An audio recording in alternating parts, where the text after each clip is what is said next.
So now that that's coming in, let's remap open SpecsIntact. And it's gonna say, whoa, your thing's gone. We don't want to create, we want to connect manually.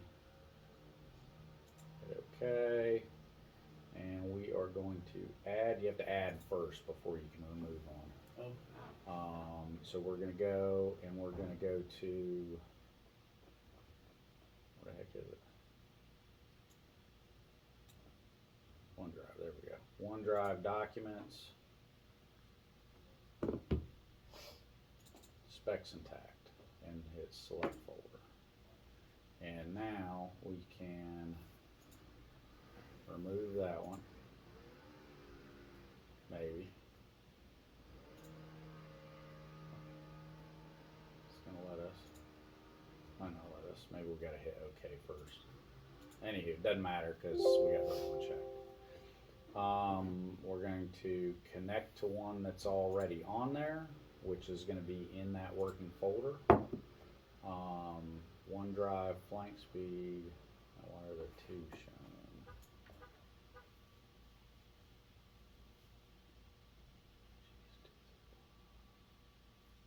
I don't know why there's two. Hold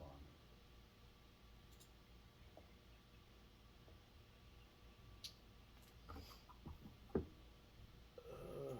So hard.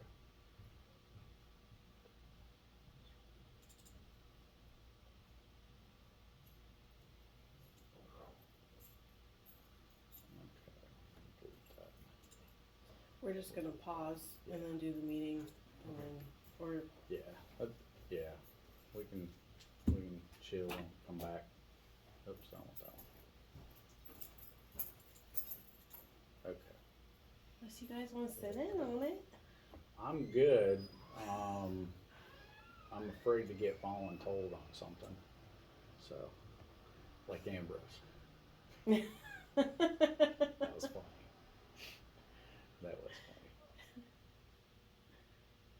Just ask a simple question. Yeah. That's all it takes. Okay. So now you're linked to the right place. Everything will back up. All that stuff. Okay. When you go to start on a new project, so you're not using either of these directly. You're not going to go into here and start editing. You're going to create a new job. So you get a new job. We'll call it test. Title. The title is actually what shows up on the header of it. So think of it as job name as almost like the maximum number we've always been using. Yeah. It's just something that's a short, real abbreviation that helps you find. That's what the folder is going to be called. Okay. Basically, so it shows up in your job list over here based on what you put job name, that first field. Okay. You give it a title. That's the actual title of the project. Okay. Okay. You just hit OK. It says, hey, you want to pull stuff in? So first thing you're going to do is come down to this guy right here. Or actually, you don't even have to do that. I think it'll tell me. You go to jobs. You find the template that you want, which in this case is going to be this 8A boss. Mm-hmm. If you only wanted to pick certain specs, you can drill down and just pick one or two, that kind of thing. But in the case of typically, you're just going to be grabbing that. Okay. You're going to hit the add button, and so now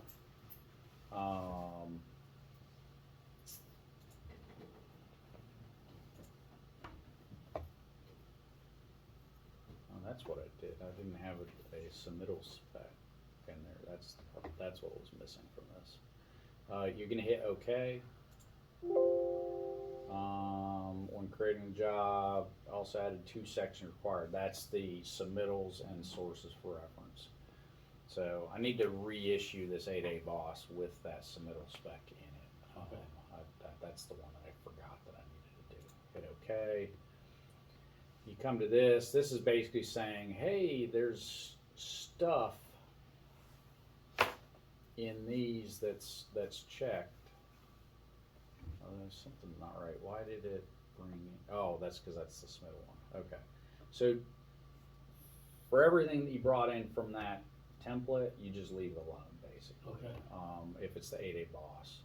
The You want to bigger define one- clearly what the difference is between the 8A boss and the 40409? Yeah, I'll do that in a second. So like this spec didn't come from that 8A boss template. It's just the default UFGS master spec. Okay. So you see it says Army, Air Force, Army, design build, etc. Well, this same thing when you bring in technical specs, you'll get a notice like this. You can uncheck the stuff that you know for sure does not apply to your job. So we're not doing hard copy submittals, we're not doing sustainability. The rest of that you can leave alone. You hit OK. What it's going to do is it's going to tailor out that content. Okay. It's going to remove it right off the bat. Gone. Hit OK. It's going to give you a notice. Hit OK. And now you have your test project with specs added to it. Okay. So then you say, well, I need this has painting. I need a painting spec. So you can right click and add section, or since you're on this, you can click here with test highlighted. You can click add section, and it pulls this up. And you say, okay, well I don't have a painting spec that I've already edited on another job that I know is going to be identical. So I'm going to go to the master, and I'm going to come down, and I'm going to say, all right, where's painting under? Finish? Yeah, where is it? There we go. Right there. So you're going to come here, and you're going to drill down, and you're just going to say, there's a crap load of stuff. Paints and coatings, right there. And I'm going to hit add.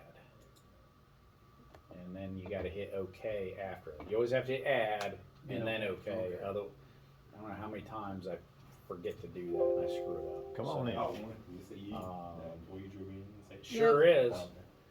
Starts in 2 minutes and not a minute sooner. Exactly. So then you say, all right, well, this is an interior job. So I can go ahead and uncheck exterior because I know we're not doing anything outside. Hit OK. It'll give me another notice. SpecsIntact loves pop-up messages. Yes, they do. I see. Yeah. So now you have the paints and coatings in there. Oh, So now you can go in and You got to reprint publish now. well, you edit it, and then and we'll get to that after this. But so once you've edited everything, because this is the shorter, you'd hit print publish here, and you get this little pop up. And you can pick, do I want to print publish all sections or some of them? Usually you're always going to do all. Go to the reports and you just kind of work your way down. Normally just leave these all alone. Table of contents, use the handy dandy guide that you guys created to follow. It's always going to be project table contents include without scope, and that's it. Other, we don't do anything there. Options, you're generally going to leave this alone as well. Okay. So we want section dates, we want color. We normally don't want notes, or revisions would be red lines. So if you want to see what you've edited, you would check that box. Okay. Header, footer, leave those alone. Second line, I always put NSA, Mid-South, yada, yada, yada, Milling, Tennessee. Then you come to PDF publish, and you're going to do, that one's checked. You're going to, typically I do, it doesn't matter, but I usually retain unless I replace. Bookmark, you're always going to do. Add section number, you're always going to do. Combine, you're always going to do. Okay. Once you're done with that, hit save settings. Saving settings keeps all those check boxes the same. The only thing that ever changes by default when you open it again is depending on what you had highlighted in the SpecsIntact folder, it may only have one section. It'll say some sections and have one, so you just have to change that back to all. So once you've done that, process and publish, it'll go through its spiel, just takes a few seconds, and then you guys can start your meeting. But Okay. this is what creates the PDF. At that step, it's creating the PDF. Probably about Um, 10-15 minutes. yeah, that's fine.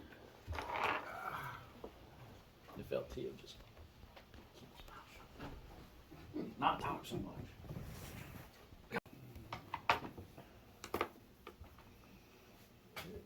Maybe it might be this table.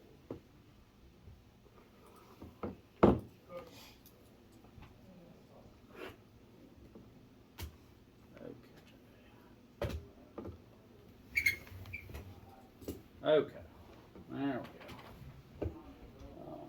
I think Bert was coming in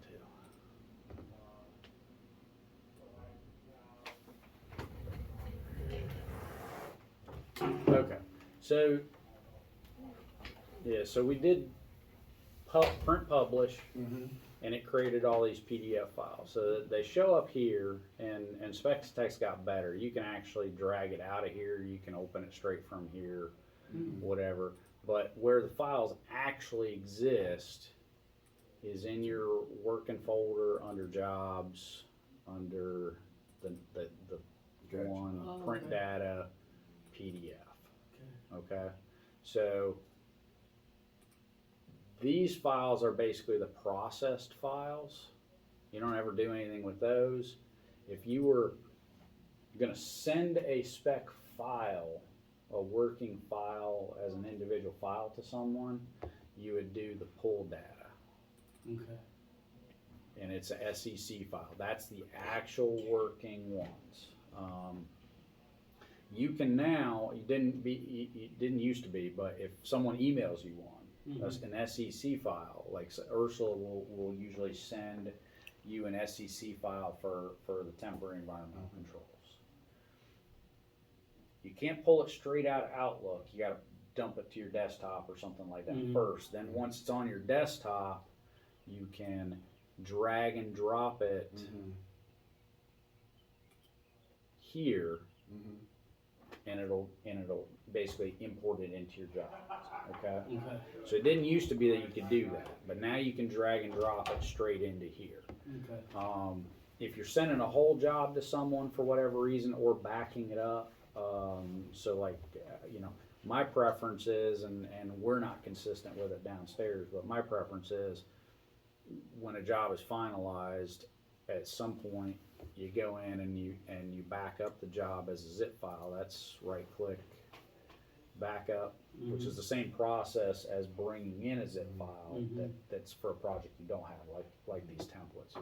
Backup, restore, you get this guy, and so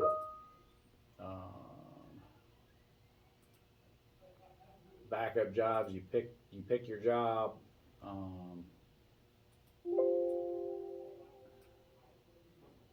Get it to show the whole window. There we go. Processed and PDF, that's always normal. If you hit OK, oh, hold on, oops. So because you had an old working directory, the first time after you change one, you kind of have to change it in multiple places as you come across it. So I'm going to come here. I'm going to go up to OneDrive, Documents, SpecsIntact, hit select, now hit OK. It says, yep, it did it. All right. So now if I look at that SpecsIntact folder, and I go just straight to SpecsIntact, there's your backup file. Don't rename it. Don't ever rename the zip file. Leave it just like that. Otherwise, it won't bring it in correctly. Oh, okay. So that's a backup. So again, that's how I find it easiest to send people our templates. Is send it as a zip file. They can import it in, and then they have the same thing I have. Okay. That kind of thing. So again, after processing, so if we go to bracket verification now, because we added that paint spec, but we didn't edit anything, it's gonna say what?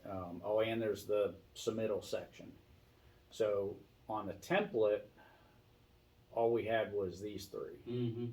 Now you have a submittal section that needs edited, and then you have a paint section that has a lot of edits needed. So, but the actual spec is this publish file.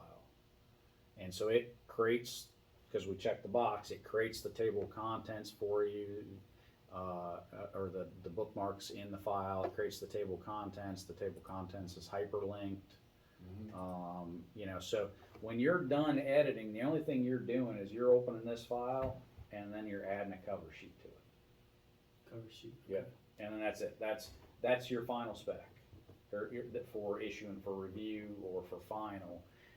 Always start by using this publish file, opening it, and then bringing in a cover sheet. And the cover sheet is, Going to be from a Word document or something like that. okay, So, you know, so that'll have your information about the project title. Do you want the statement of work in design, this also, the date. Keith?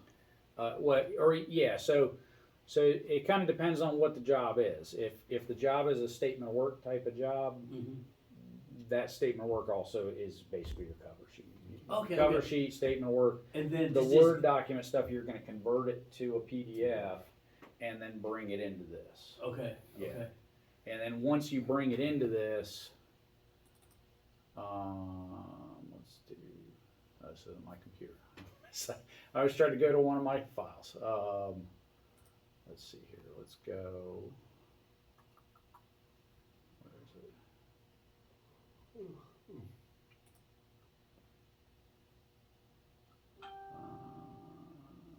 Where are we at? I'll share.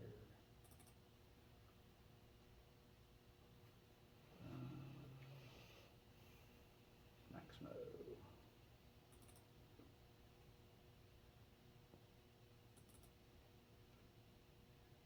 What's one that we've done? UT1, I think.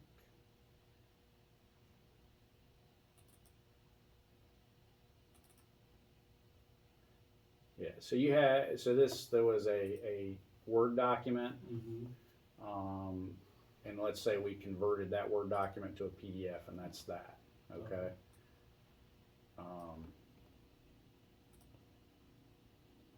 Get rid of that.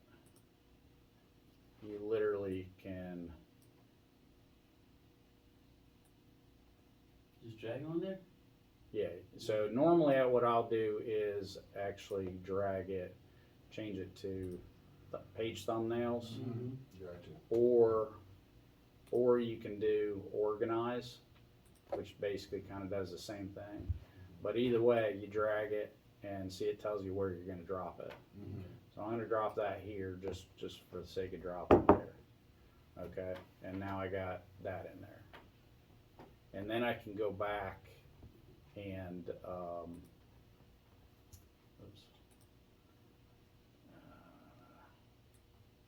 You need to close out that organize. Yeah, just trying to get to the button. There you go. And then I can go back. Damn it. Come on. Yeah, It's thinking. I confused it. You're in that shared drive, huh? Come on now. There we go. I can go back to thumbnails bookmarks, add a new bookmark, statement of work. Now it's in the wrong place, so I just drag and move it. God, it's this table. I noticed that you have to be on your, the first page in the thing when you set the. Yeah. So Yeah, yeah. So it may put it somewhere weird, but you just Put on move top. it to where you are. Yeah. So now it's there. So I'm not going to save that obviously with a proposal on it. So I'm going to hit no. But doing that, starting from the publish spec, keeps your bookmarks. Gotcha. If you start from your statement of work or your cover page or whatever, Right. or if you do that Adobe combine Adobe files, it screws up the bookmarks. Okay. So it'll either break them, or at least somehow it breaks them, because everything we get from the FAQ always has broken bookmarks that don't work. Or what it will do is it expands Gotcha. every single level of every single spec to where it's near impossible as well. They become useless. So, but when you open your published spec first and bring that in, it doesn't do that. So, Right. that. Yeah. So, with the templates that I send out, the Division 1 templates, there are edits that still typically need to happen, but it's been minimized because I've mostly adjusted that. The 8A Boss one really has, I think, nothing that needs edited, other than potentially in closeout. Yeah, that one has like 4 or 5, that's Yeah, about so it. closeout has a couple things, but end of the day though, the expectation, what you should be doing is still looking at what the process spec looks like, and does that make sense for your scope of work? Right. Does it make sense? Because it might be that there's something in there that we left in that just doesn't make sense. It just isn't applicable. Right. Doesn't apply. Closeout's kind of one of those that there could be. So on this, when you get this is the same tailoring options when we added a spec to the job, and it gave the thing where we unchecked a bunch of boxes. This is those same options, just it appears differently. So normally if you did it when you added the spec in, you don't need to change anything when this pops up. So you can just hit OK. Turn this off so we can see. So like in this, the binoculars are find. So find, and you type in what you want it to find a tag, replace something, but the main one we use is brackets, replace brackets. So you hit that and it's gonna take you right to where there's brackets. And so in this spec, it says interim DD 1354 checklist, blah, blah, blah. If your job doesn't have it, which 9 times out of 10, if it's 8A Boss, it's not gonna have it, but I don't wanna delete it just in case, you're not gonna have a 1354. Okay.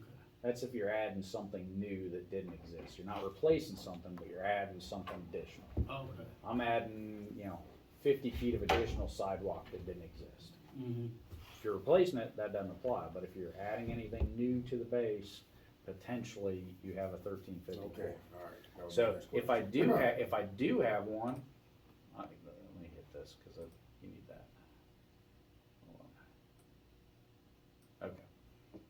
If I do have one, you just click that, you highlight it, and hit replace, and all it does is it takes those brackets off.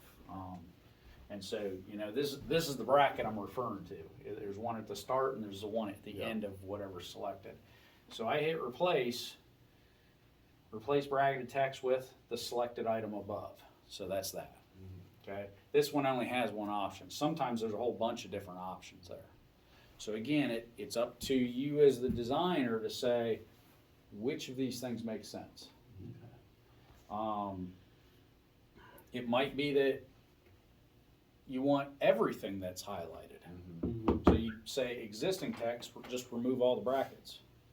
It might be you don't want this in there anymore, it doesn't apply, hit no text. Or you type something new down here. So if I come here and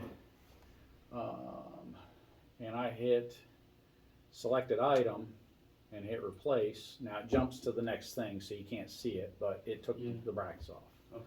So But it's still there. because you it's didn't- still there, yes. So same thing if I would do that. So this one I'm gonna say no text. You don't have to select that up there. You just check the radius circle down below, hit replace. You wanna start from the beginning again? Yes. Okay, now I'm back at the beginning. Right. So that's where those brackets were initially. Were right in here on these 2 items, or actually 3 items. So it got rid of those for me. Okay. You're generally going to be doing. Let me close this one. I'm just not going to say that. Let me go into this one because it has more stuff in it. So again, it says, hey, we already took out Army, we already took out X tier, so that's good. You hit OK. When you edit, I'll say easiest thing to do for me is I initially scan through the list here, and I say, all right, what do I know doesn't apply? Well, I don't have any coating systems for metal. We're doing drywall, so I highlight that and I just hit delete, and now that's gone. See how it redlined it? It's gone. There was the preparation of metal surfaces. I don't need that. Delete. Okay. And then over here it shows it red, and so these, see how these are grayed out, and it says deleted there, and these are red but says deleted. The difference is these that are kind of grayed out were one of those tailoring options that we deleted from the start by unchecking the box when we brought it in. So these were either specific to X tier, these were specific to X tier, so they'll still show up in your table of contents, you just can't get to it. If you want to get to it, you got to go into tailoring options and change that. So it's a little bit weird if you remove that from the start. But that's why those are gray and that's not. So usually I'll start by take out the big chunks over here that you know absolutely don't apply. And then other stuff you're like, I don't know if it applies or not. Leave it. And then you go through it over here and to edit it. When you're editing over here on the right half, you're gonna have to kind of go back and forth with tags shown and not shown. I'll show you here in a second. But one other thing I want to show, this button is toggle notes. So all that stuff got deleted because that was a note related to X or metal. But see how it jumped me back down into part 3? I was all the way at the top, right? And then as soon as I hit that button, it jumped down to part 3.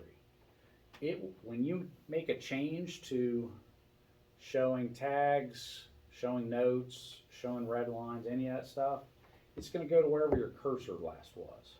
It's going to jump the screen to where your cursor was. So if you want to scroll anywhere, if you scroll, always click.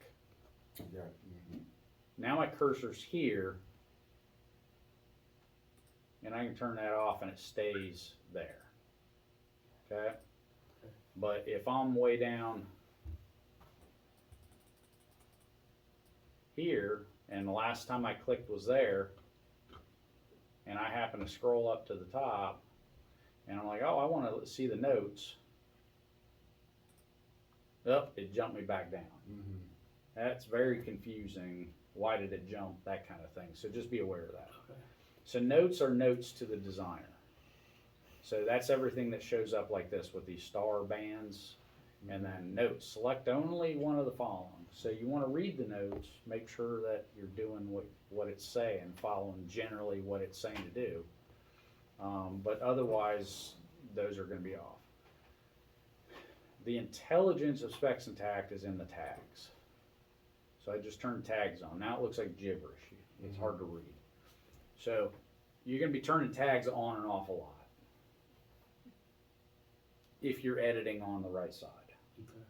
Because you don't want to actually add or delete stuff without the tag shown, because you don't know where your cursor actually is. If I click here, where's my cursor? Is it in the tag that's for the submittal for coding? Is it outside of it? I don't know. So I'd use a shortcut rather than mouse. Alt-S turns tags on.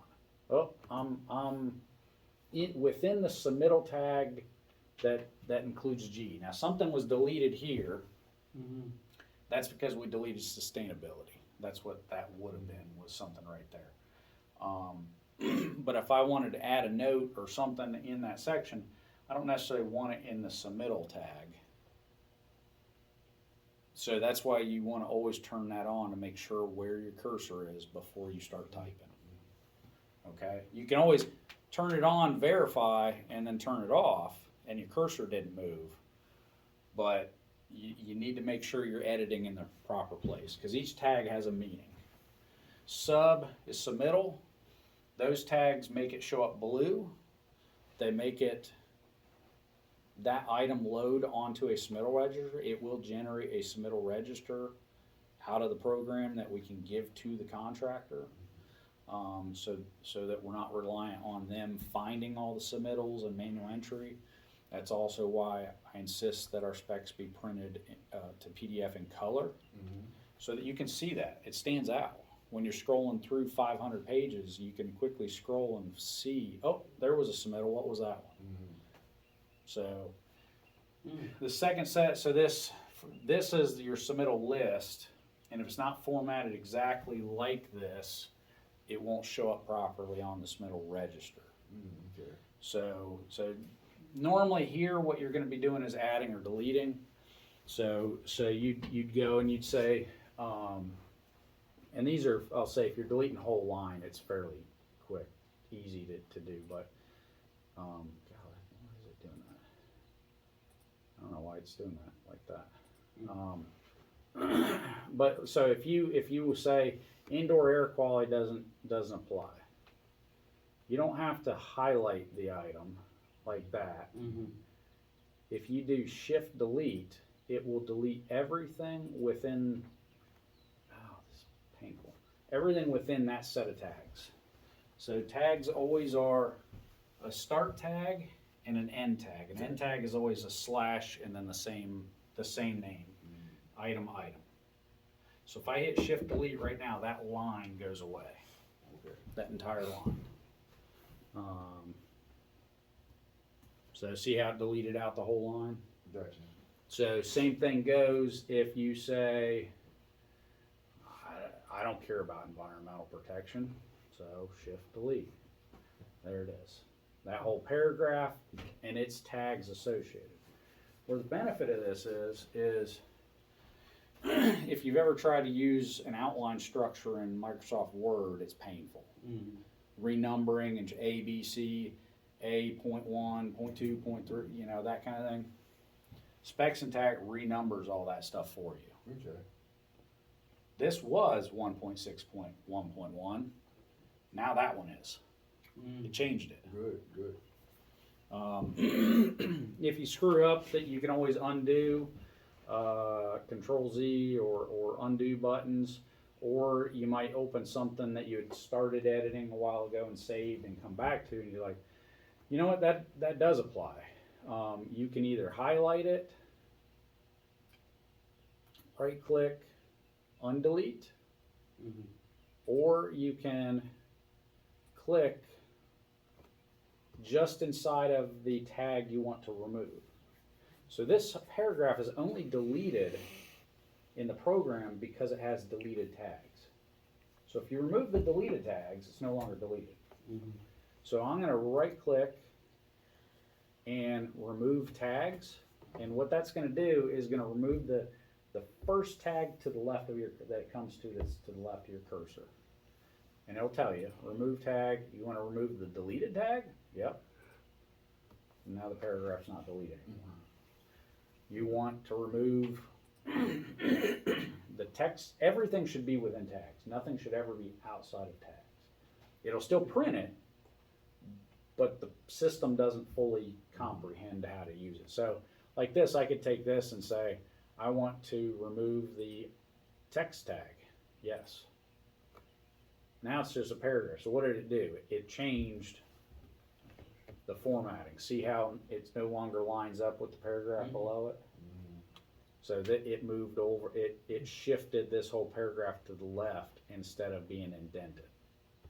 That text tag told the program indent that paragraph. So I added them back with just undo, and now it's indented again. So that's part of the importance of it. When you get into lists, like this is a list, so let's see how they did this. They used items. List, indent, defines where that lines up relative to the paragraph before, and then the item has its own intended definition. You know, let's say you want to add a paragraph to this section, so you're going to turn that on. You're going to find that text tag. You're going to click the ending one, Right. click out of it, hit enter to create your space for a new paragraph. And note how it's green. Anything you add is going to have add tags, which will define everything inside that is green. And then I'm going to hit text. So these up here are tags you can add. Okay, so TXT is text. I added text.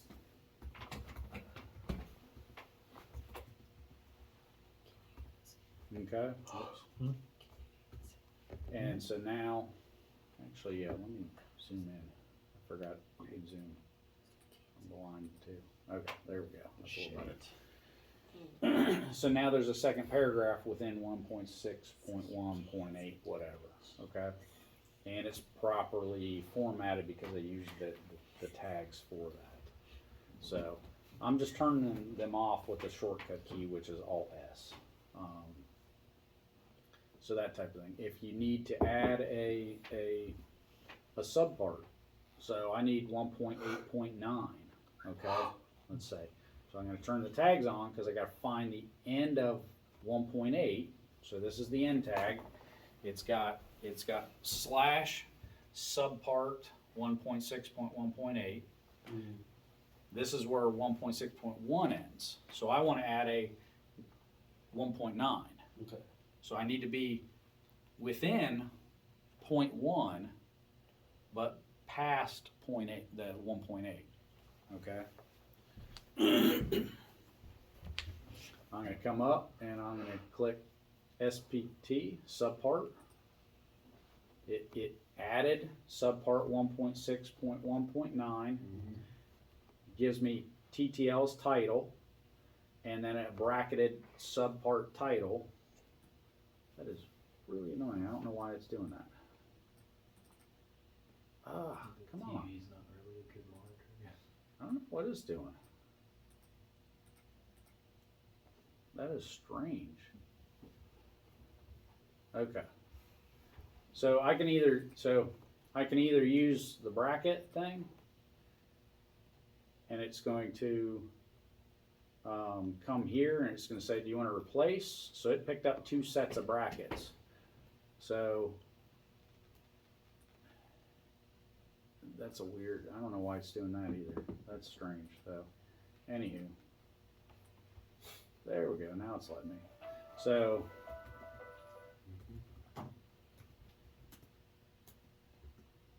golly. I'm going to give it a title, and then I come down here, and this is my actual paragraph of whatever. And there it is, properly formatted into it. And it's always gonna be green. Because those you add added to tags, it. yes, Okay. yeah. On rare instance, I'll remove the add tags, and that's usually if I'm also adding a submittal requirement, just because I want that submittal to stand out as blue. Oh, So if there's a submittal embedded in this, let's say, it won't show blue.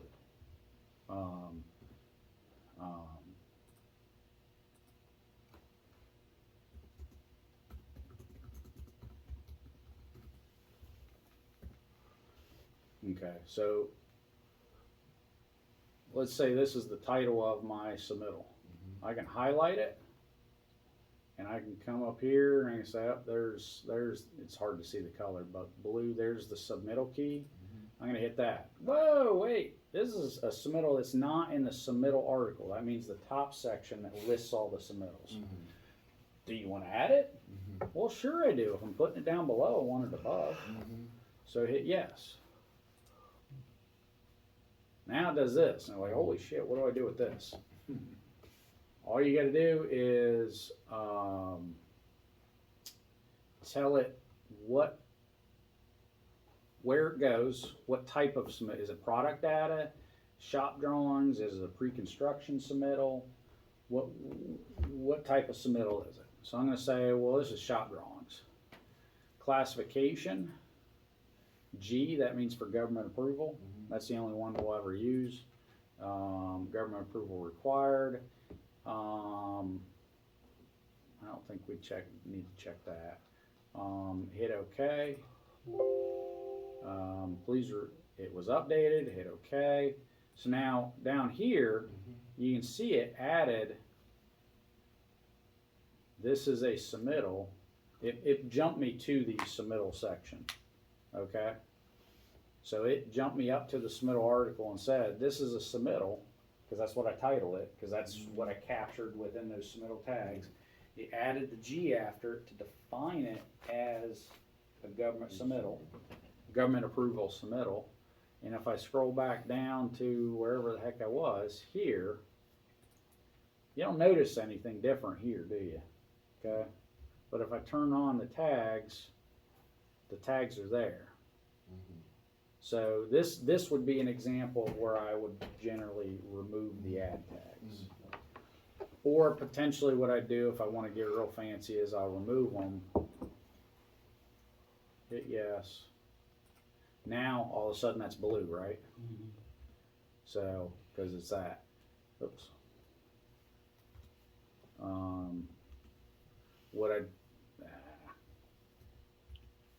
There we go.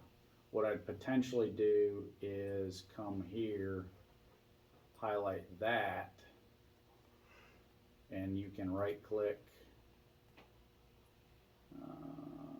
insert tags.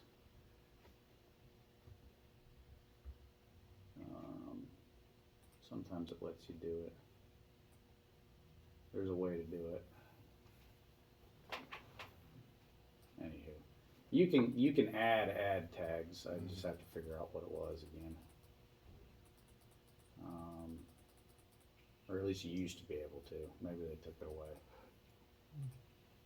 But again, the green isn't as important on the submittal as saying submittal.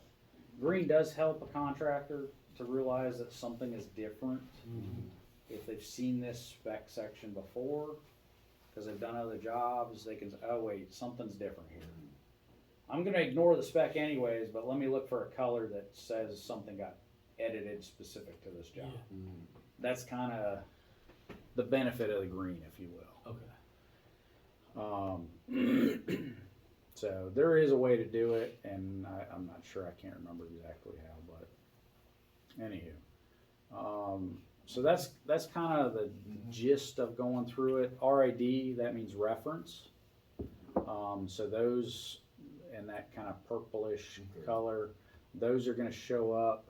Is it already?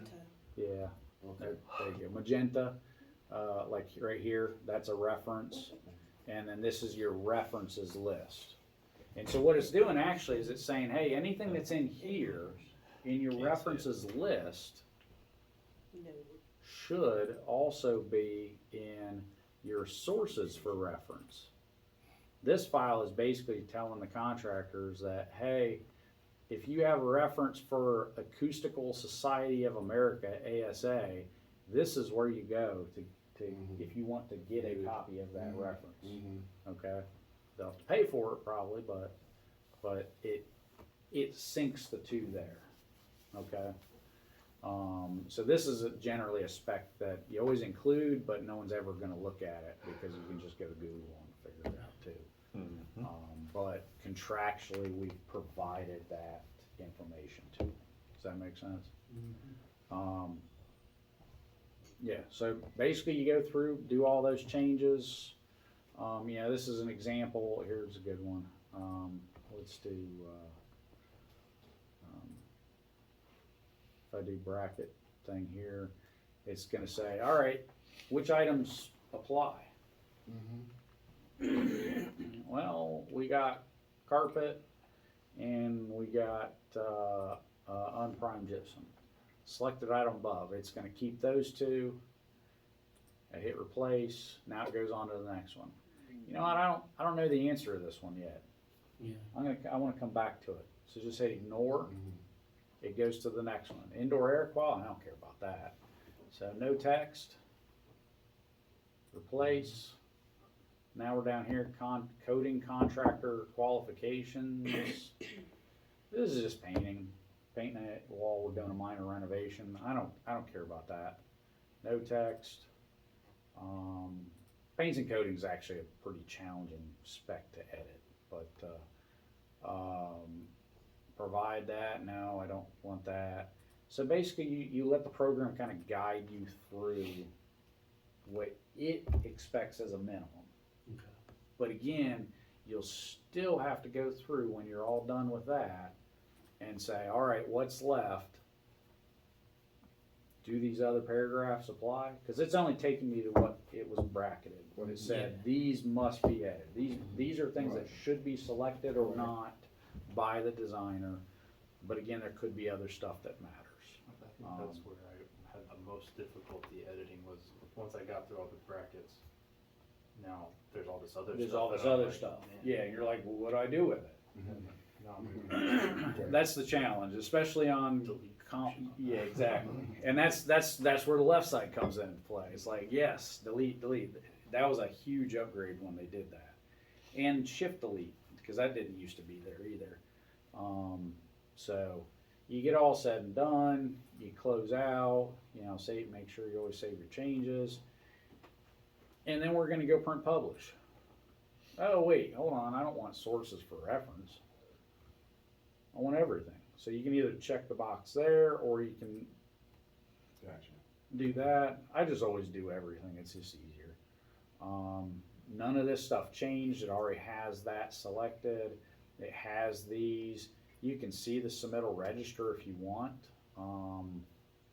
Test requirement list, let's click that. I don't think I've ever seen that one. I don't know if there is any on painting though. None of this stuff changed, it's still in color, still section dates. We don't usually print those, Header, footer, nothing changed. This little doohickey here says it's going to give you the title that you put in when you first created the job. It's going to give you the job name. And then down here, it's going to say section, and then the section number and page, all that stuff. PDF publish, retain existing, all that stuff stayed the same. So you don't have to do anything different there. This one here, I've had to go in and uncheck that retain existing. Because for it to actually- because you had something open.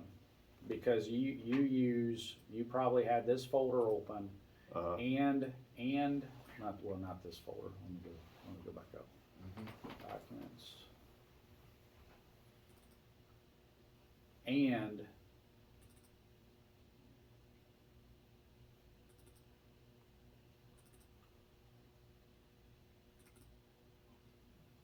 you had print preview on. If you have print preview on in File Explorer, the file's technically open. Even though you don't have Adobe open, the computer sees that as it being open. So it will not overwrite that, So the preview pane. the preview pane. I don't use preview, but that's me. So what'll happen is you'll publish it, but it won't create that publish file. Correct. So right here, if I publish it, it will either give me an error, or it will just publish these, but not update that. Well, I've noticed it won't update the bracket report either. Then you had it open or something. Okay. Yeah. But if you So uncheck if you, it doesn't if you matter. have it open, if you uncheck it, it will. So if you don't, so let's say this. Let's You say, save over it if you have it open. yeah. Let me. I'm back here. Let me turn this garbage off. I like that. If you do uncheck that and unselect all, okay? So I'm not gonna retain. What'll happen, what should happen, is all those report files just go away. They disappear. Because I didn't tell it to keep it unless it replaced it with a new version. So give it a second. It always hangs up a little bit, then finishes. So now the only thing in the PDF folder in SpecsIntact says publish. Right. Same thing here. All you have left is publish. Okay. Okay. So retain just keeps those. It doesn't matter either way. If you uncheck it, that's one I don't care about that because I'm not really using those.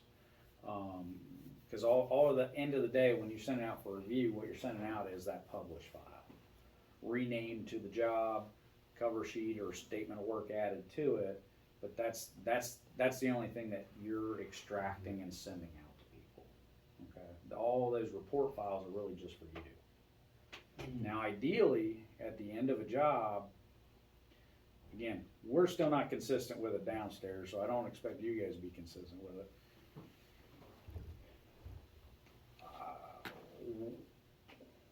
We should be, and largely we didn't do this because it make sure who's in here. It took me 12 years to get environmental to start using this program, which meant that environmental spec wasn't in here, which meant that the submittal register wasn't complete. The file created. So, and what I mean by file created, if you come back over here, click on that, and I go to tools.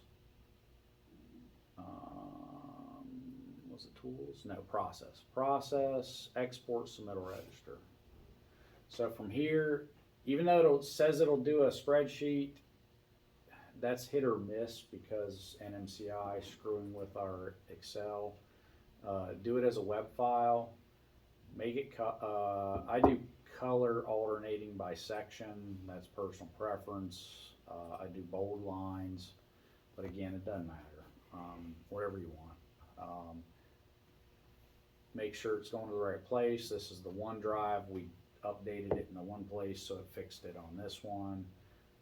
Hit OK.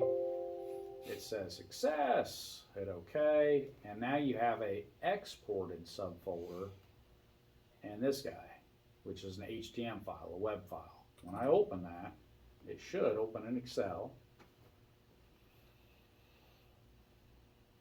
It used to be better when it would process it straight to Excel because it was pretty cool to watch it create the file. Hit enable again, and there's your submittal register. So that's actually another thing as a designer you ideally should be doing is creating this and scanning through this. Is this what you actually expect to see as a submittal? Well, wait a second. Sample texture wall coating system mockup. I don't want that. We don't. That's not applicable to this job. Let me go delete that out of the spec.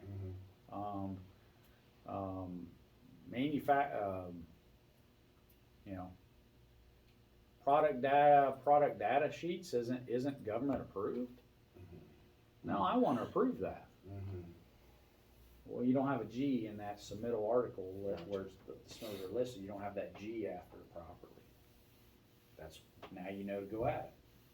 So that's the benefit of this from a designer perspective is it gives you that quick chance of saying, did I actually edit out everything that matters, or is there something I think I need and I don't see it here? That kind of thing. So now from here you can actually do file, save, convert, I guess, or which one? I don't even know what that is. You do file, save as, it'll save it as an Excel file. Let's see what convert does. Yeah, so converted it to an Excel, I think. Uploading to SharePoint. Why are you uploading to SharePoint? Upload failed. Okay. Same stupidity that does it. Anywho. Any idea why it's not showing your name in the top right of this Excel file? Because this is his Oh, computer. okay. I was like, oh, something wrong. Yeah. So you can do file, save as,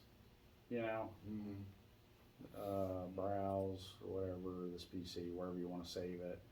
I generally just leave it there. Excel workbook, save, yeah, because the other one didn't work. There you go. So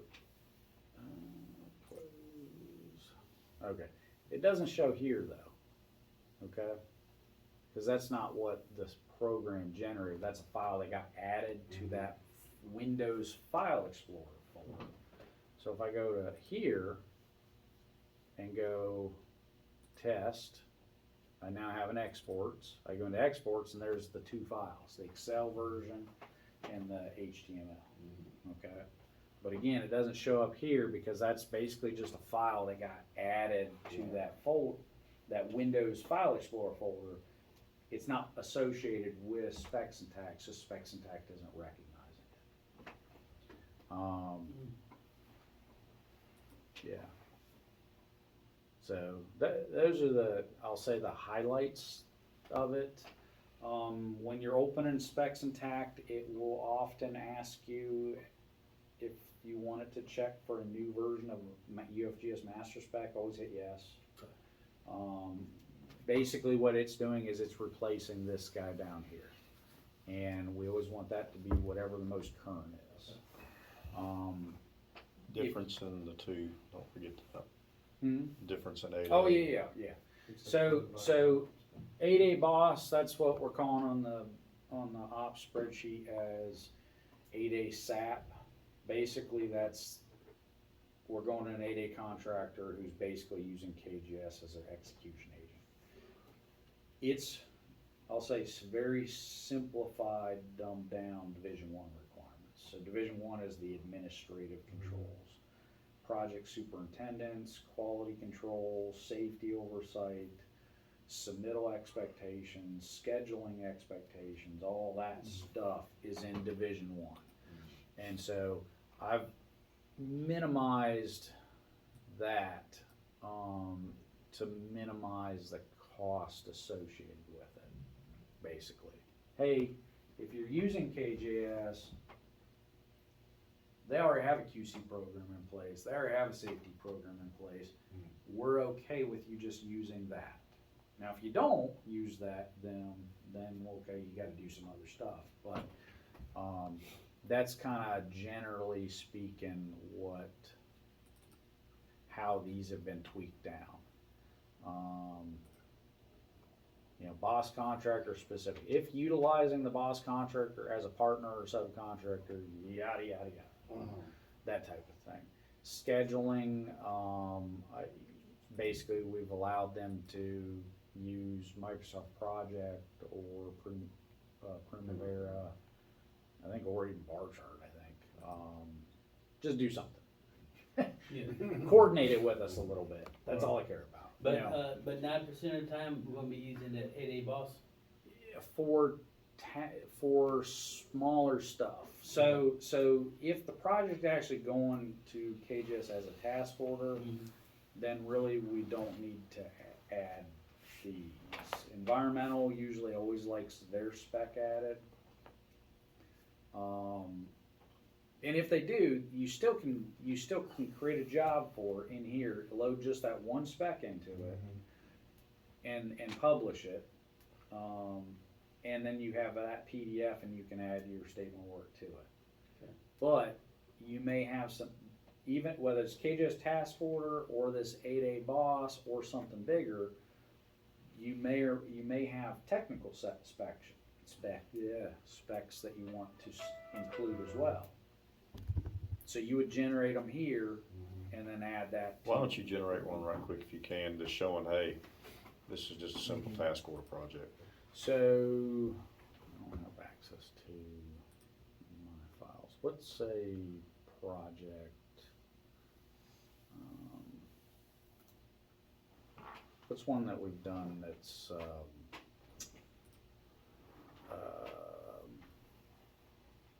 what's one that we've done that is a statement of work?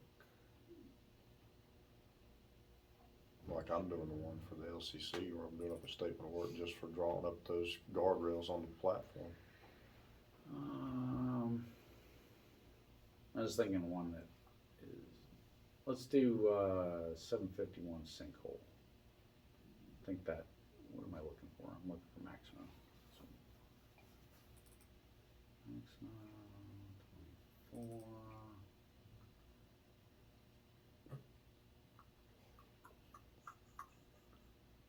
Where is it? Hell, I don't know. Dig. There we go. Look at that. Look at that. I found it. All right. Let me see what's in here. So, okay. So this was the completed product on this one. Oops, not that. So, and I didn't quite do this right, I'll say, on that. It generated some weird thing and I was in a rush and forgot to do it. But, so this one, did this have specs?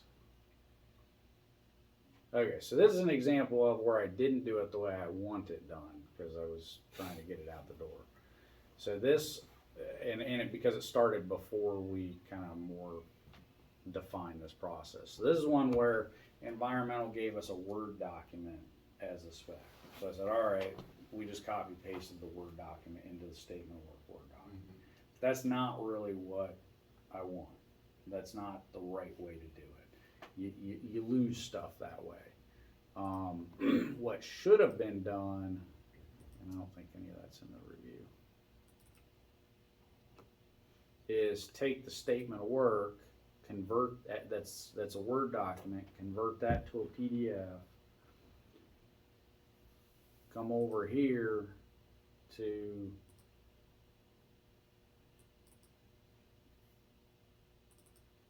the published PDF, open that, and add that statement of work into this file, and then save it.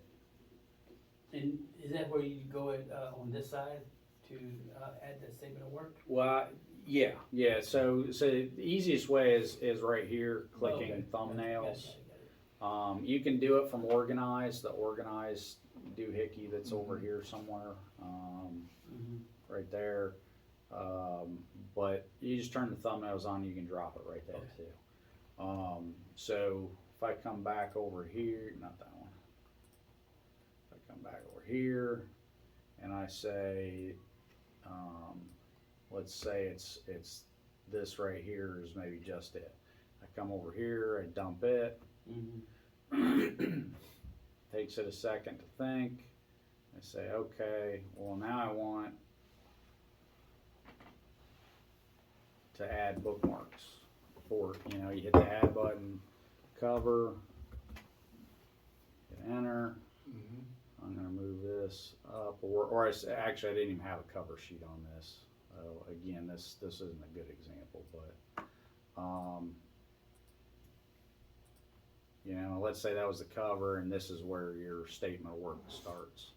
So you'd add another one, statement of work, enter, and there you go. Maybe there's something else that you want to add. Maybe you have some drawings you want to throw in there. My personal preference normally is if drawings are just, or something is just 8.5 by 11 type format like this, Yeah. you can go ahead and include it. If it's drawings, like let's say you're including the utility map, my personal preference is that's a separate file. So that if someone wants to print this, they just hit print, it comes out on 8.5 by 11. If they want 11 by 17 for the other, they can print it to 11 by 17, and they're not digging through. Right. Or printing it out, and the utility map comes out on 8.5 by 11. They're like, oh, yeah, that's not useful.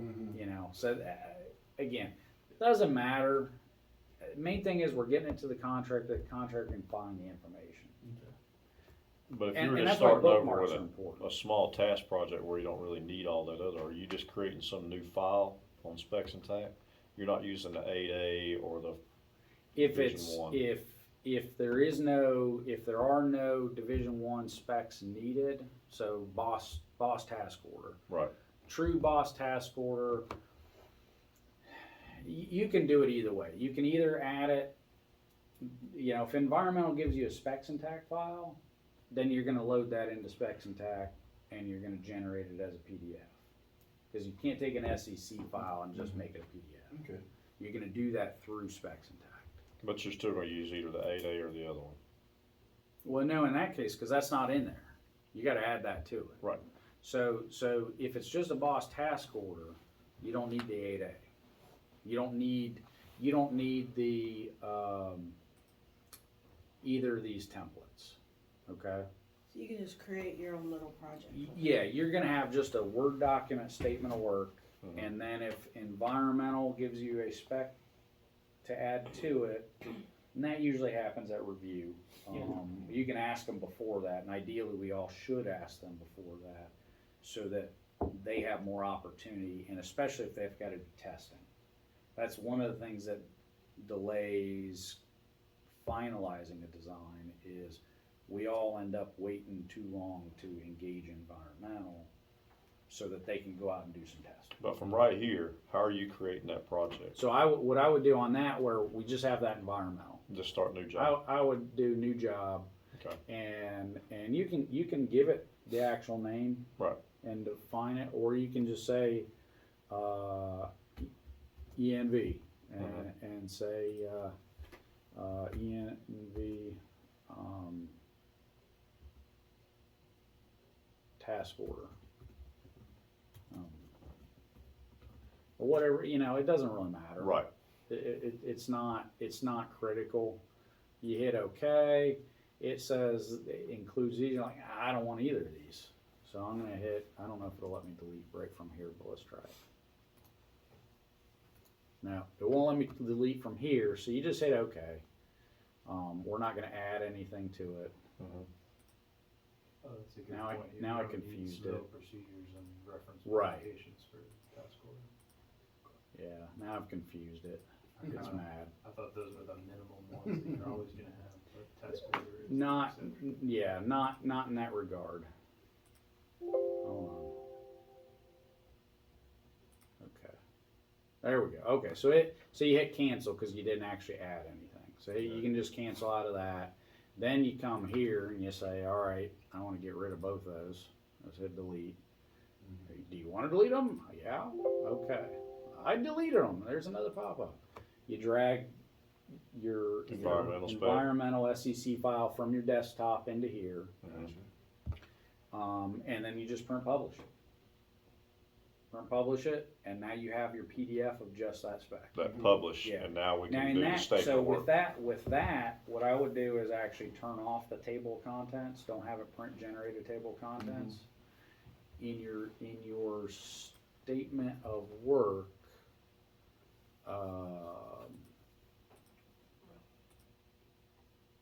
Oops.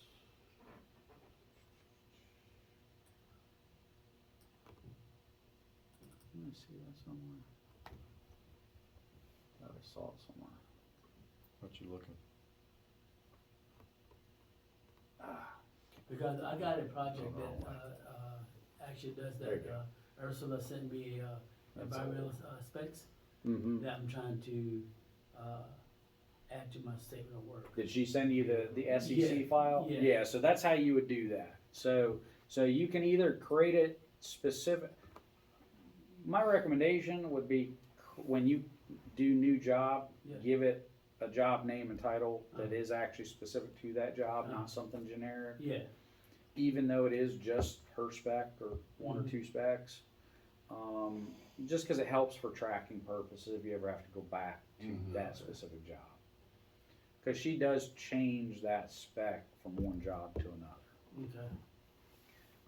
And it's then- easy enough to do it that way rather than replace it in an ENV1 kind of thing. The main thing that I was bringing up was just to make sure we understand how, if this is just a task order, KGS is gonna execute it. And when you show, go to new job, create it, then delete those two, now you can drag your EV What- spec into it. That what- was mainly what's just the- clarifying that What's process. one that we actually issued for FY 24? One of the ones that you guys worked on. That KGS only did? Yeah. Let's see. Oh, they're doing the 769 electrical over there. What's that that HVAC one? That one. Where my eyes don't work. two 37. You talking about the 777 and 237? Yeah. That'd probably be down here, wouldn't it? There we go. That's a good idea, because I think that was kind of more in line with. Yeah. So there you go. Perfect. Cover page. Statement of work. Scope is part of that statement of work. You're listing out what your scope is, yada yada.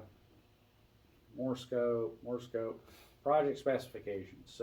So this, it's just that's in the Word document kind of template statement of work. Comply with the following. Now this had note that some mechanical specs are specific to each building. So this one, again, any type of template, you always need to make sure that you've edited it specific to what your job is.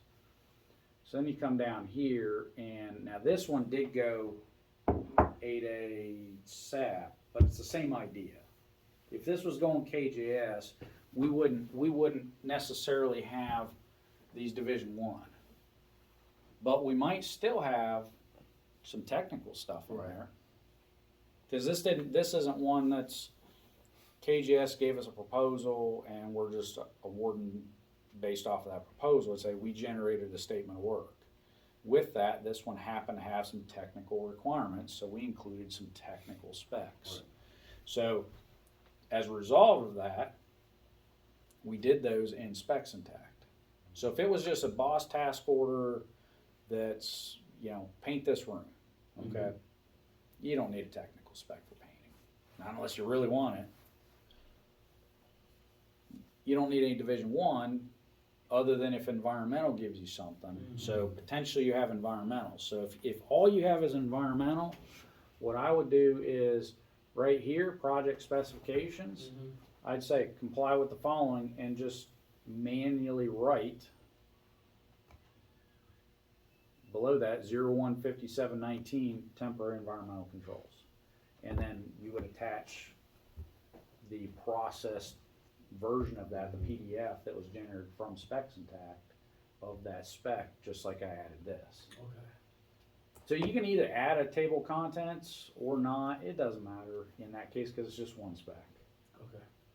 Not a big deal. But if you have multiple, go ahead and have SpecsIntact generate the table of contents. Either way, it's it's going to do it for you if you want or not. It's a checkbox.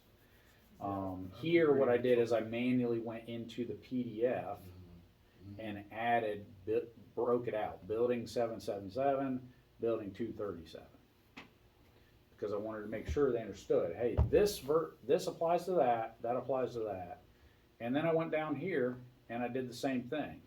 And if you didn't know, you can change the color of bookmarks. There's the one there. I added this text in SpecsIntact. I added that text in SpecsIntact. Why is one centered and the other not? I don't know. It was something with the tags that I picked or one of the click boxes I did. Doesn't matter, but just to make sure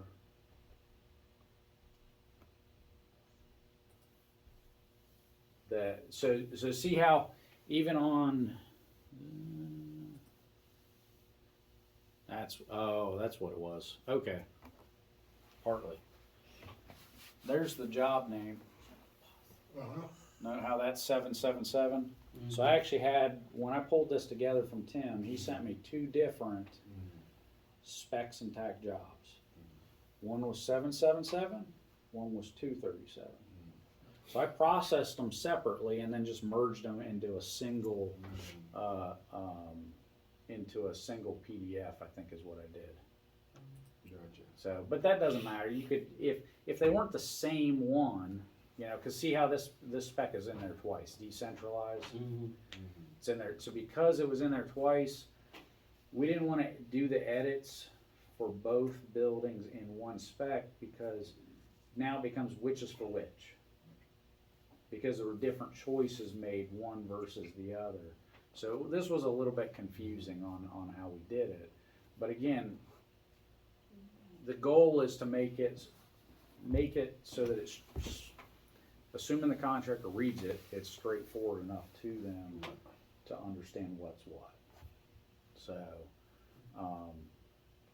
but yeah, if all you have is boss task order, then okay, you have a cover page, maybe you got your boss task order scope of work. You get down, like I said, to the end, you just add your environmental spec to it, and that's it. Okay. So straightforward. If it's the 8A boss pass-through thing, okay, now you're gonna have some Division 1. Oops. Now you're gonna have, beyond just environmental, you're gonna have these. You may still not have anything technical, or you might, don't know. But at a minimum, you'll have that. And that's when they're using a subcontractor like Walker J or somebody. No, that's when it's going GKG, basically, that boss partner. Basically, that's our workaround for the boss contract has limited capacity for task Right. orders. So we're going to an 8A who is partnered with the boss contractor. So you still don't need a Division 1. You have to have a Division 1 because it's a standalone contract. Okay. So because it's a standalone contract, the provisions for safety oversight, QC, progress payments, none of that actually exists because the contract doesn't exist. It's a one-off contract for just that. So you have to put that in there at that point.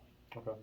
Whereas our boss task orders, there's payment provisions already in their contract. There's safety provisions in their contract. So bottom line, if it's just them executing it, we don't need it. don't need it. If they're getting a it's proposal going and we see another name on it, 8A, you need it. partner, yes. Okay. It's gotta have it, yeah. Now, what's the other big one for?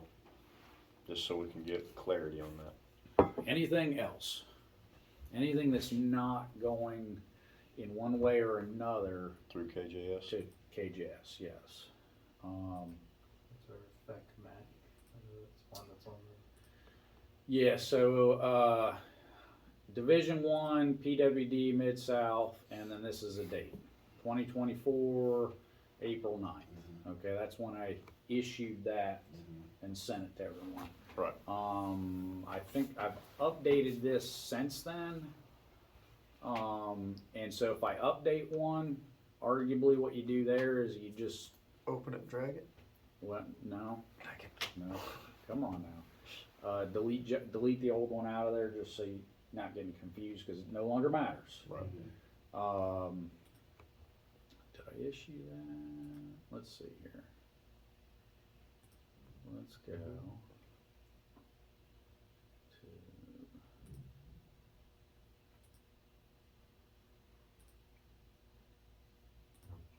I don't think I issued it on here. I think I just emailed it out.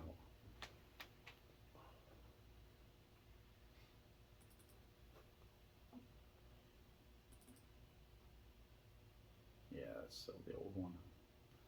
I think I sent out updates, but I'll get you a newer one. So this is basically full blown. So this is, we're going to a MAC contract, we're going to an 8A standalone for something bigger.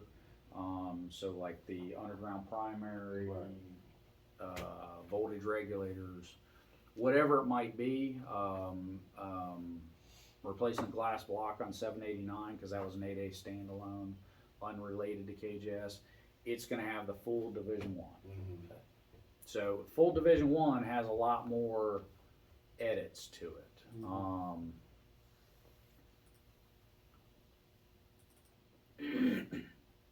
So you can see this is, there's extra choices in there that need to be made. Some of it's straightforward. So some of it's straightforward, some of it you may need to ask clarification on, that type of thing, but it's the process is the same. It's just important that you understand, that's the challenge on the front end is we gotta kinda know the contract vehicle, otherwise we're potentially having to change it. So where it becomes a challenge usually is we said, oh, this is gonna go boss task order. And then we realize, oh no, we got a capacity issue, we need to change it. Or, oh, it grew in size, we now believe it's too big for a boss task order, we gotta go a different route. So that's the challenge there, but, you know, again, the thing's the same, but like schedule, hey, now you're doing a cost loaded schedule in Primavera P6. No way What's around your limits on these? So if we're just going boss task order, what's the limit on that? As far as value, boss task order is currently up to 150K. Okay. It's However, a we've pass. done much higher than that. So I don't know if that's a true hard and fast thing, but If the we're doing bigger that issue pass is we're now through having more. GK, Pass through whatever. is more. On all of them, I would argue it's more not value but scope. Okay. Does the scope make sense for KGS to do it? That's number one. Okay. Then it becomes okay, is the value such that it's gonna trigger us to go that boss SAP, 8A SAP is what we're calling it really Okay. now, 8A SAP. What is that cost? Simplified acquisition process, I think it is. Right. What we're referring to here is, I refer to as 8A boss, Okay. Is because that that's a what it is. price? There's no price on that? Well, so Or SAP cap? technically goes up to 250K now, but it's not actually a SAP because it's just an 8A standalone contract. So 8A standalone can go up to like $4 million technically. But we're not gonna give KGS a $4 million No. contract. Right. So again, it depends on what the scope is. Okay. You know, hydrants and valves, that was, how would that end up as, like 700 or something? 750. Yeah, yeah, so we can't do it as a task order because it became too big.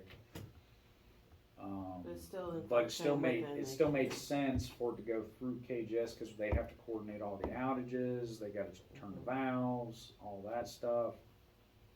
If we didn't go through KGS, well, guess what? We're still doing a task order to KGS to pay them for exercising all the valves Yeah. and doing all the bazillion locates. Which is and- what you're gonna do on the underground. Yes, well, maybe. Not, probably not actually. On the primary, underground primary? Probably not, because we're gonna put in a temporary service that negates the whole. Let's just say you weren't gonna do the temporary service Then and you. turn it on, turn it off, turn it on, turn it off, that'd be a task order to KGS. Right, but the other vehicle would be The other one is still the standalone 8A. Right. Okay. So, you know, this isn't really a you guys decision, this is this thing that we're supposed to talk about in the WIB There you go. and the project execution meeting. You know, the supervisors all put their supervisor hats on and argue with each other, and end of the day, ultimately, it's Malcolm's decision. Correct. He's gonna 9 times out of 10 defer to whatever I argue, cause he doesn't want to listen to me argue, but, you know, the reality is me and him work together on this, and 99% of the time, we're on the same page. Right. As to, hey, this really needs to go a certain way. But for this room right here, at the completion of the WIB, we You should guys know need which to vehicle we're understand- using, Yes, Right. you guys need to understand which it is, and it may still change at some point. which it has. Yes, it happens. Yes.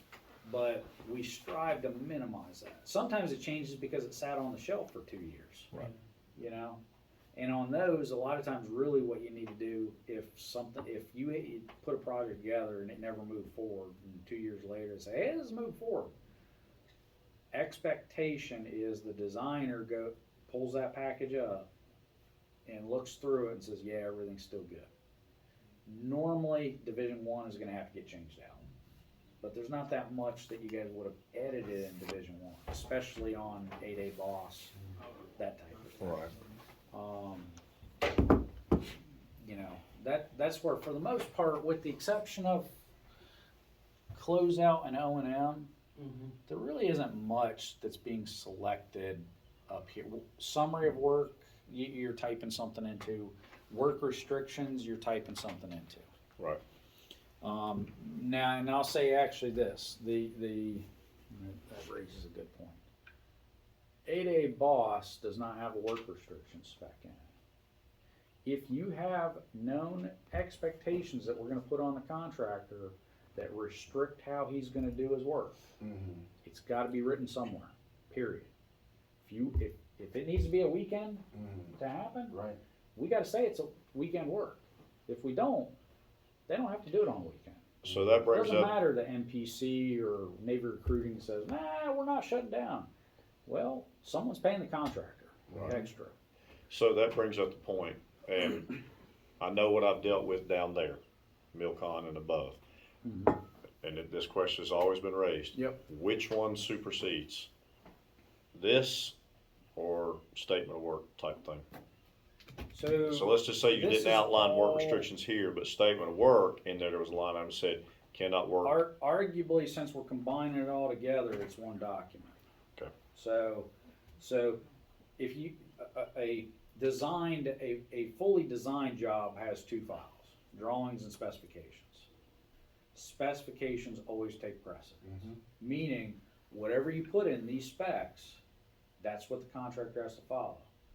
Doesn't matter that your cover sheet of your drawing says big bold red letters, contractor must do all work under overtime conditions Saturday from 3 a.m. to 4 a.m. and then demobilize and come back 5 weeks later and work for an hour again and come back and work for an hour again. Right. You know, that's costing him an arm and a leg to do that.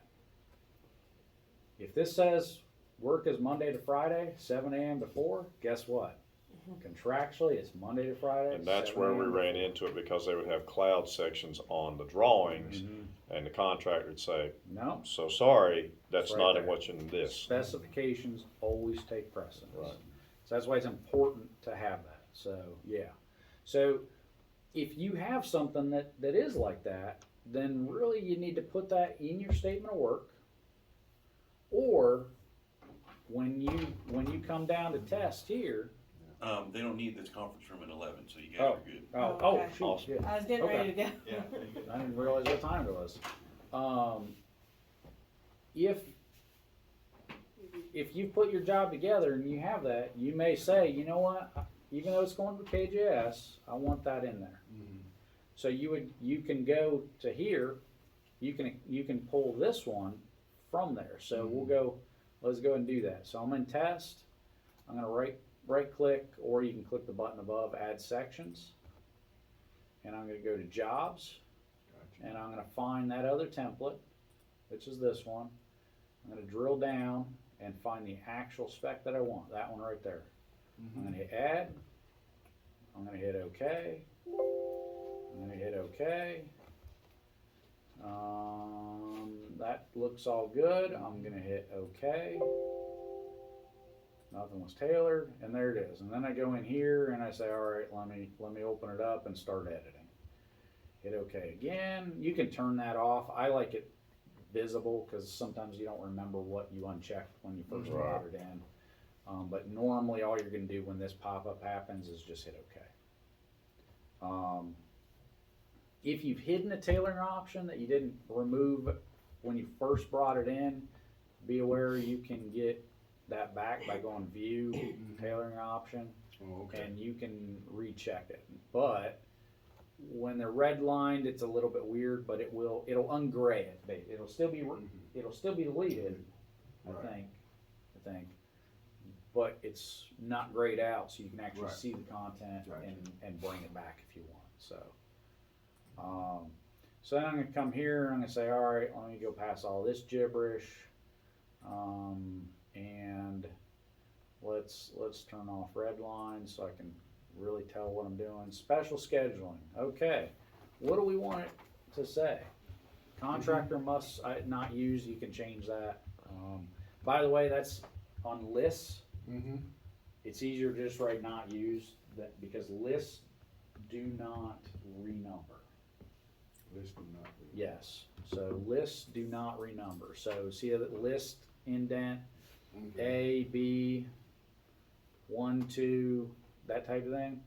If I delete this, I still have a D. Mhm. A, B, D. Ignore it. Don't try to fix that. It's not worth it. Okay.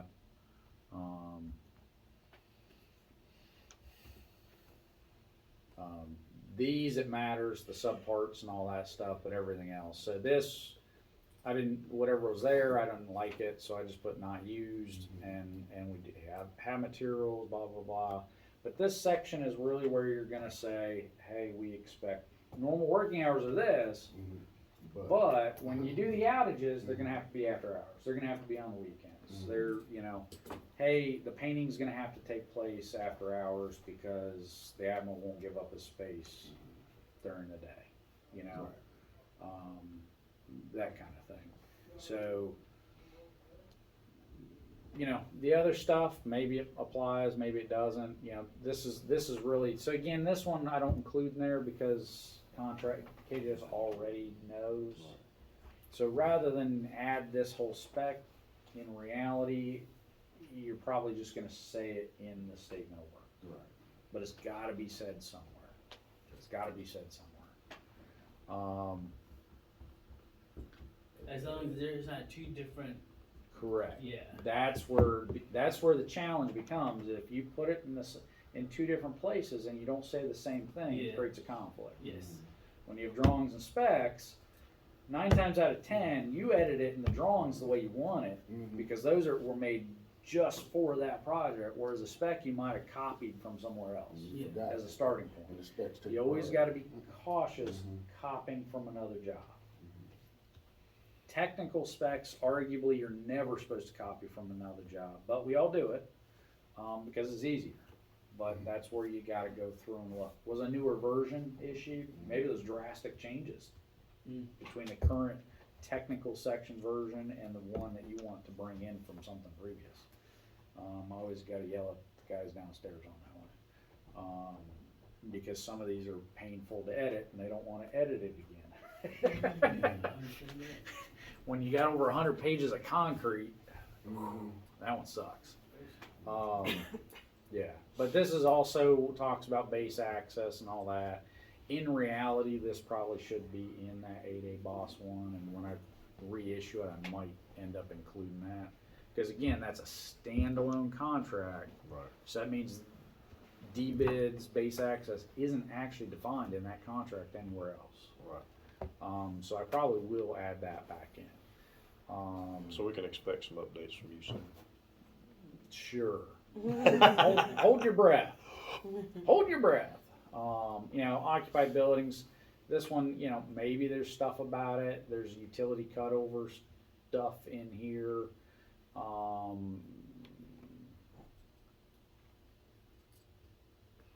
That's why this is one that I did update. So, because I missed that before the shipyard stuff. Yeah. So, anything else? I think we're Guys good. think of? I think I got about 30%. Exactly. Yes. It takes a while Yeah, to that's get. Yeah. It takes a while, and I'll say this: the tags are confusing as hell. Mhm. I turn them on and I instantly can't read anything that's in front of me because that's just how my eyes work. So it's a challenge to get used to it. Yeah. But once you understand what it's doing, it better. really is leading you through it. If you screw up, and it's gotten a lot better, it won't let you delete part of a tag usually now. See, I just hit delete and it said, nope, you're not doing it. Every once in a while, it'll do it. So see there, it deleted text, but it didn't delete the tag. And It that's where used you to can be- get your bracket report and it still show you used- got a jacked well, up tag. No, janked up tag actually will show up when you try to close out of this. If you create a tag screw up where you have unmatched tags and stuff, 9 times out of 10 it will give you an error report. It'll say, "Oh, there's an error. Do you want to see the report?" You say yes, and what it actually does, and this is cutting out on the screen a little bit. What it actually does, it opens another window within this. Okay. And then you're like, well, how do I get back to my spec so I can fix it? I see it. I see your error report. And okay, now I know where it is. And same thing like the bracket, it'll tell you where that is. Subpart 1.3.1.2, Yeah. something like that. You hit that X. The little Oh, X. okay. The little X gets rid of that error report and brings you back to this. Okay. It's not obvious that that's what happened, but it's another window within this window, so it's kind of goofy. It's rare to get those anymore because they've improved the intelligence of the program to Just- where it prevents you from causing it. When we first started using it downstairs, oh my God, the amount of errors we would get, and they're like, all right, well, what the heck did we do? Right. And you're having to try to dig through and find, well, all right, well, how do I fix it? Well, guess what? When you would delete part of a tag, the end bracket, let's say, you couldn't just add it back, so you had to delete the first part and then add it back onto it, and so. I feel like I might have put myself somewhere similar. Yeah, so it happens. When I was worked for the A&E in Nashville, we had a lady who basically she did the SpecsIntact editing for all the engineers, and it was basically it's like, don't you dare try to edit that yourself because you will screw it up and you'll make her life more difficult. So we would just red line with a pen, hand it to her, she would then mark it, and then we'd look at it kind of thing. Because it wasn't intuitive, and we didn't use it enough because it was only DoD type work, and so our office didn't usually do that stuff. And you know, once you get used to it, sometimes when you're typing, it'll continue the line all the way out to the right. Don't worry about it; it'll fix itself as soon as you click out of that line. It's annoying that it does it, but it's got its weird quirks, but otherwise it's a lot easier than trying to do it in Word once you learn. So if you need to find something specific, again, the brat thing there, it does this little pop up. So entire file, I hit OK. All right, well, there's the first one. How do I get the next one? Let me hit find again, I guess. Nope, it got the same one. How do you get it? You got to figure out what the shortcut key is, and it doesn't even have function keys on there. F3. Oh, there it is. Function 3. Oops. Nope, that didn't work. I don't even know how to use the function key on this. F3 basically gets it. So that's one of those things. Alt S turns tags on and off. Alt R turns red lines on and off. There's no red lines right there, so you're not seeing anything. And when your mouse, you can get all of it, huh? You forget no code. Yeah. That is a lot of code. So, a lot of code. But you're only using a couple, Right, you know. right. And normally you're not using any of them other than maybe a text tag or an item tag Okay. or a list. This is the indentation thing. So like this, item indent 3, let's say I want to add another item to this. I'm going to go down, I'm going to hit item. So that's item indented. And that's regular item. Okay. Oh shoot, I added the wrong one. Well, okay, well let me hit this guy. You can add the indent to it. Okay. You want to make it bold? Have the materials, highlight what you want, hit bold. It just adds tags around it. Everything is tags. So all formatting is done with tags. You want to add a bracket in something because it's something that you know on a future job you might want to do. You just put brackets around it. You know, do your own brackets. If you want to get rid of the add tags, you can do that, but you know, that kind of thing. So now I come up here and I do bracket thing, and there's my word that I bracketed. You know. So Sure. Zoom does work. It's a little goofy sometimes, but does allow, if it's hard to see on your screen, that type of thing, but, yeah. Good? For Alright, now. lunchtime, I really appreciate it, so. yeah. Yeah, I mean, if you have questions, I think you guys are pretty well up to speed. It's, I mean, I still learn stuff when I use it. I'll encounter stuff like, why the hell's it doing that?